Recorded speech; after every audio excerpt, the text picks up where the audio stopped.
Hi, this is Adam White, and I'm coming to you again.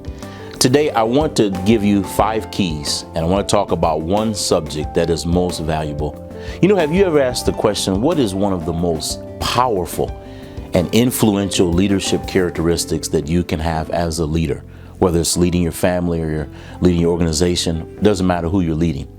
What is one of the most powerful, influential characteristics that you can have? You know what it is? It's called humility. That's right. It's called humility. You know, I told my story about when I lost everything in my life. I had moved into my parents' basement, and it was one of the most humbling experiences in my life. I didn't realize that from the ashes of humility, from the ashes of failure, I would rise up and to become something great, that I would end up buying a Subway franchise and owning more than 14 pieces of investment property, that I would coach and lead others into buying real estate and to being successful in their personal and in their professional lives. But it all started with humility. And today I want to give you 5 keys that will help you to improve your humility as a leader. With humility, it will expand your influence. When we walk around with a sense of arrogance as though we know everything and we already have all the answers, it limits our ability to make the right connections and the right relationships. And if you've been watching me, and if you know me, I'm always a proponent for saying that the foundation of leadership is built upon relationships. And you can't have successful relationships if we walk around with a sense of pride and arrogance. And oftentimes as leaders, we get into a position or a title and we take for granted where we are. And sometimes our position, or maybe we reach a certain level financially, it's caused us to walk around with a sense of entitlement. So we have to be careful that we maintain this powerful, influential characteristic of humility. Here's the first key that I want to give you about humility. A humble leader knows that greatness is not only in them, but it flows through them. Wow. Did you get that? Let me say it again. Greatness, a humble leader knows that greatness is not just in them, but it flows through them to help and develop other people. See, you can be great as a leader. You could have achieved to a certain level of life, but you really haven't moved from success to significance until you're able to pour out the greatness from yourself and into the lives of others. So the first thing you want to understand about being a humble leader is to understand and have the perspective that greatness is not only in you, but it flows through you to help others. Here's number 2. Oftentimes as humble leaders, we don't say the things that we need to say. When was the last time as a leader you said, "I'm sorry"? Or you said, "I was wrong"? Or you said, what is your opinion? What do you think? Sometimes in our personal relationships at home, we don't even say, "I'm sorry." It seems like a lost word. We want to be right. We never want to make a mistake, but we don't realize that sometimes just admitting our mistake, sometimes just saying that "I'm sorry," it builds such a relationship with the person to whom you apologize. I want you to try it today. Try it the next time you make a mistake. Just stop and pause as a leader and say, "You know what? I'm really sorry, John. I didn't know it was that way, and I apologize."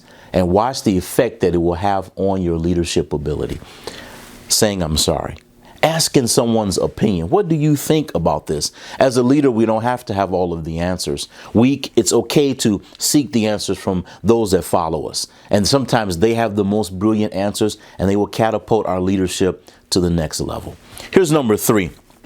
Humble leaders are open and they're vulnerable. If you haven't watched my first series, From Basement to Business Owner, it's my life story. Go out to my blog at adamwhitespeaks.com and take a look at that first video where I talk about how I failed and how I became open. I shared my story. I was open and I was vulnerable.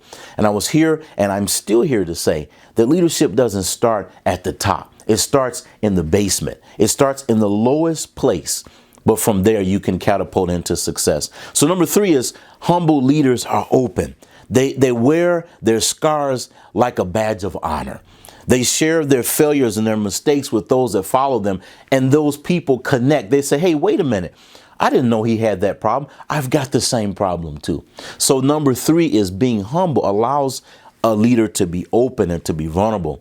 And that establishes a great relationship with those that follow. Here's number 4. Humble leaders have their egos in check and under control, and they do not operate from visions of grandeur, delusions of grandeur. So the key is having your ego under control. You're not unpredictable when it comes to emotions or yelling at someone or going off and getting angry. As a humble leader, you're humble, and your ego, your emotions are under control. So number 4 is that a humble leader has his ego, his or her ego, under control. And they don't think they have a sense of entitlement, but they say, how can I do this better? How can I become a better leader? Now, here's number 5. Number 5 is humble leaders are secure in knowing their strengths and their limitations. It's often that we want to put out front our strengths, how strong we are, and all the great right things that we do. But how often do we say, hey, I have limitations in this area and I could use your help? How about starting a sentence with saying, can you help me with this? Do you know when you just ask for help, people are more than willing to offer help. But when you command and control, when you tell someone, then no one wants to give you the right response. So number 5, the 5th key that I want to give you today in this segment is humble leaders. They are very secure. They're confident in themselves and knowing that, hey, I've got some great strengths. That's what brought me here. But I still have some limitations.